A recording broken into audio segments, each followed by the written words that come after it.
उपमुख्यमंत्री अजित पवार यांच्या विमान अपघातातल्या अकाली निधनानं संपूर्ण महाराष्ट्र शोकसागरात बुडाला। त्यांच्या विमान अपघाताच्या बद्दल अनेक प्रश्न उपस्थित केले जात आहेत। त्यात अजित पवार यांनी अपघाताच्या काही मिनिटं आधी एक फोन कॉल केला। त्याचं रेकॉर्डिंग आता समोर आलंय। अजितदादांनी शेवटचा कॉल कुणाला केला, कशासाठी केला आणि त्यांचं काय बोलणं झालं, शिवाय विमानातून कॉल कसा लागला, या सगळ्याची जोरदार चर्चा सुरू झाली आहे।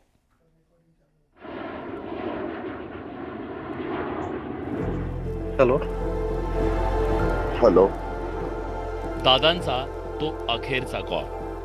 आम्ही पण सगळ्या जाती धर्माला बरोबर घेऊन जातो बाळा। अजित पवारांच्या विमान अपघातापूर्वीचा हाच तो अखेरचा कॉल असल्याचा दावा केला जातोय। 28 जानेवारी 2026 सकाळी 8:44 बारामती विमानतळावर अजित पवारांच्या विमानाचा अपघात झाला। त्यात अजित पवारांचं निधन झालं।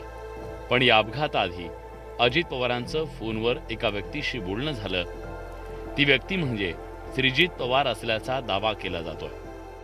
काय मला अडचण आली तरी मेसेज करायचो, कधी कुठलं कशाचंही काम असेल, सपोज मोठ्या लेवलचं असो किंवा छोट्या लेवलचं, आपलं माझ्या परीने फक्त मी मेसेज करून ठेवायचो। त्यांचा नेहमी अगदी कधी किती, आज तुम्ही बघताय की फ्लाईटमध्ये असताना पण फोन केला अशा म्हणजे मलाच नाही, सगळ्या सर्वसाधारण काय कुठलाही शुल्लक माणसाने जरी केला तरी त्याला तो रिप्लाय असायचा। काटेवाडी इथले राष्ट्रवादीचे कार्यकर्ते आणि अजित पवारांचे चुलत पुतणे श्रीजित पवारांचा त्या अपघातापूर्वी अजितदादांसोबत अखेरचा संवाद झाला होता। श्रीजित यांनी सकाळी 8:19 दादांना एका कामासंदर्भात मेसेज केला होता। त्यावेळी विमान हवेत असल्यानं मेसेजला लगेच उत्तर मिळालं नाही। मात्र विमान लँडिंगसाठी जवळ येत असताना रेंज मिळताच दादांनी श्रीजित यांना कॉल केला। त्यावेळी सकाळचे 8:37 झाली होती। अजित पवार आणि श्रीजित पवार यांच्यात काय संभाषण झालं ते पहा।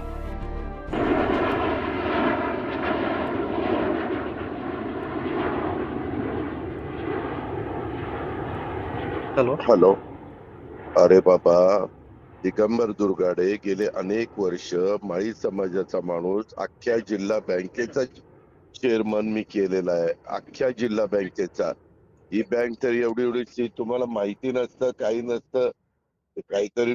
आम्ही पण सगळ्या जाती धर्माला बरोबर घेऊन जातो बाळा। आहे दादा, म्हणजे मला जे वाटलं ते मी तुमच्यासाठी नाही सांगितलं, मान्य फक्त आहे, मला काहीच नाही, परंतु माझा त्याच्या तसं नाही। माझा आज आपण प्रामाणिक हेतू आता आपल्याला मदत होईल म्हणून। बरोबर आहे, परंतु त्याच्यात माळी समाजाला मी जिल्हा परिषदेची उमेदवारी आता सुप्या गटातनं दिलेली आहे। ओके. तिथं ओबीसीच रिझर्वेशन होतं, बाकीच्यांनी दिलं नाही, इतर पक्षांनी दुसरेच दिलेले। त्या पद्धतीनं आपण केलेलं आहे। चालेल दादा, तुम्हाला जो योग्य वाटतोय तो निर्णय अंतिम दादा। ठीक आहे, ओके। थँक्यू। श्रीजित पवार यांनी स्थानिक स्वराज्य संस्थांच्या निवडणुकीत आपण माळी समाजाच्या उमेदवाराला संधी दिली पाहिजे अशी मागणी करणारा टेक्स्ट मेसेज अजित पवार यांना केला। त्या मेसेजवर अजित पवारांनी फोन करून उत्तर दिलं। अवघ्या मिनिटभराचा त्यांचा संवाद झाला आणि त्यानंतर अवघ्या काही मिनिटातच दादांचं विमान धावपट्टी शेजारी कोसळलं आणि त्या अपघातात अजित पवारांचा मृत्यू ओढवला। माझा दुर्ज्ञान होतं ऍक्च्युअल, की मला असं वाटलेलं की आपण ओबीसी मधला माळी समाज हा देऊ शकलो नाही, म्हणून मी तो मेसेज केला की दादा आपण एक माळी समाजाला संधी देऊया। मग त्याच्यावरती त्यांनी सांगितलं की बाबा मी सगळीकडे न्याय देतोय आणि सगळ्या जाती धर्माला सगळ्यांना बरोबर घेऊन जातोय, हा शेवटपर्यंतचा त्यांचा संदेश होता, एवढंच। आणि ते मला वाटलं की बाबा हे ऐकवावं किंवा जगाला कळावं की माणूस शेवटच्या श्वासापर्यंत सगळ्यांबरोबर होता। अजित पवारांनी शेवटच्या कॉलमध्ये ज्यांचं नाव घेतलं त्या दिगंबर दुर्गाडेंना तो फोन कॉल ऐकून भरून आला। अजितदादा हे महाराष्ट्राचं फार मोठं व्यक्तिमत्व होतं। त्यांनी जातीपातीच्या पलीकडे जाऊन त्या ठिकाणी राजकारण करण्याचा आयुष्यभर प्रयत्न केला। आपण पाहिलं की राज ठाकरे साहेब सुद्धा त्यांच्याबद्दल म्हटले की अजितदादांच्याबद्दल काही बाबतीत माझे मतभेद असतील, हा माणूस जातपात न मानणारा होता, जातीपातीच्या पलीकडे जाणारा हा माणूस होता, हे त्यांचं स्टेटमेंट होतं. आणि मला वाटतं तोच विचार दादा त्या ह्याच्या कॉल रेकॉर्डिंगमधून त्या कार्यकर्त्याला समजावून सांगण्याचा प्रयत्न करत होते की अजितदादांच्या निधनानंतर बारामतीसह संपूर्ण राज्यात शोककळा पसरली आहे. दादांना शेवटचं पाहता तर आलं नाही, पण त्यांचा आवाज तरी ऐकायला मिळावा म्हणून श्रीजीत यांनी तो फोन कॉल सार्वजनिक केला.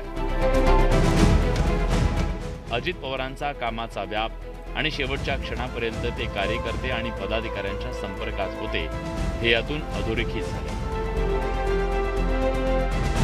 जितेंद्र जाधवसह ब्युरो रिपोर्ट, न्यूज 18 मराठी.